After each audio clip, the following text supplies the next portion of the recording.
LRBT2, method statement question 10. So our statement that we are focusing in on is this relative therapeutic success of many popular psychological theories. Lots of big words here. So relative success. Okay, well, let's see. Um, so they're saying many popular psychological theories are poor theories. So basically, a lot of these are terrible, our critic says, because they are inelegant. They don't actually help dispel the mystery that surrounds our psyche. So basically, they're clunky, they got issues, and they don't help us explain anything. They're still just bringing up more issues. Our critic does not like these. However, this is not really important. Oh, okay. So basically, our critic doesn't like these things, but they still are like, just because these things are true doesn't mean that, um, that's what we focus on. The critic does say the theories produce the right results. So that's, it's not important because they produce the right results. Cool. Therapeutically, they tend to have greater success than their more scientific rivals. This is the question or the statement that we are being asked about. And so we think about what's going on. We might be tempted to just jump right to this question. We have to think about what's going on around it. So we know our critic gives, like we don't like these things. However, these things aren't important because they give us the right results. So really we're thinking, okay, the right results, what are the right results? And then we go ahead and say like they have greater success. So here we're trying to figure out, why would people discount them? Oh, well, we're still going to use this because even though there's reasons to discount these theories, it does the right thing. And here's what it is. We're looking for something that's going to get closer to this idea. So A, this sentence is being used to disprove evidence against these theories. So we do know that, we're trying to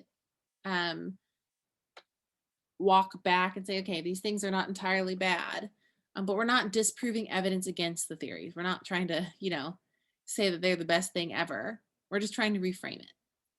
B, it is used to override some considerations against these theories. I love how non-committal of an answer this is. Things like some, some considerations.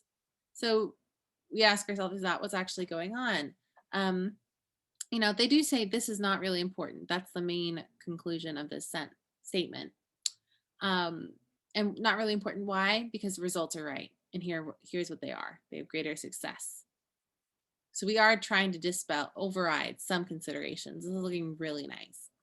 C, it is used to suggest that popular psychological theories are actually better scientific explanations than their rivals.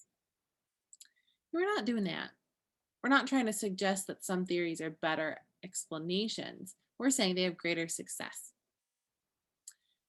So this is going to appeal to somebody who's like, oh, if greater success, therefore it must be a better explanation. No, not necessarily. Not necessarily. We're talking about theories being inelegant and dispelling mystery. Like, can they explain versus do they work? Our critic doesn't care if they explain it. They only care if it works. So C is actually not going to be our answer here. D, it is used to illustrate what the critic takes to be the most important aspect of scientific theories. This is tricky. I would be tempted to pick this one because, that's kind of what they want us to think about. They're saying, hey, it's producing the right results. Here's what it does.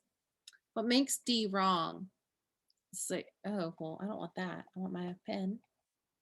What makes D wrong is this idea of most important. Okay, well, fine there.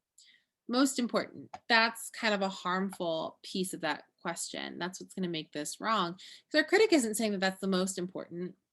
They're just saying it produces the right results. They're just saying this is important, not the most important. So they said something a little too strong. So we're going to eliminate this. E, it is used to suggest that the popular theories may not be as devoid of explanatory power as one might be led to believe. So our critic doesn't think these are helpful in explaining anything. They're just saying, hey, it works. So we're not saying that the explanatory power is there. We're trying to say it works.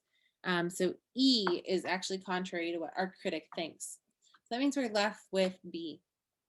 And this is like the least controversial. It's saying the least amount of information, so there's less that can be wrong. What we're really trying to do with that statement is give us an idea of like, okay, well, this thing is not really important. Here's what is important, and here's why we could, you know, dispel some of the critique around these theories.